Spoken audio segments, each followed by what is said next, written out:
দুবাইতে এসেও কোরিয়ান খাবার ঠিক খুঁজে পেয়ে গেছি। চলো আজকে তোমাদেরকে একটা দারুণ ইন্টারেস্টিং ডাইনিং এক্সপিরিয়েন্স শেয়ার করছি।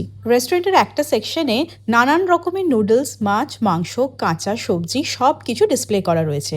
তোমাকে একটা বাটি দেবে, তার মধ্যে তোমার যা যা পছন্দ সেই বাটিতে দেবে। ওই বাটির ওয়েট অনুযায়ী তোমাকে পে করতে হবে। আর তারপর কিচেনে গিয়ে ওরা এটার একটা স্যুপ বানিয়ে তোমাকে দেবে, মানে র্যামেন বোল তৈরি করে দেবে। আমরা নয়ডাতে থাকাকালীন একটা রেস্টুরেন্টে গিয়েছিলাম কোরিয়ান, যেখানে নিজেদেরকে রান্না করে খেতে হয়েছিল, আর এইখানে নিজেদেরকে বাজার করে খেতে হচ্ছে। ভীষণ ইন্টারেস্টিং না ব্যাপারটা? চিকেন আর প্রনস তো ছিলই, তার সাথে ছিল অক্টোপাস, অয়েস্টার্স, মাসেলস, নানান রকমের মাশরুম, স্নো ক্র্যাব।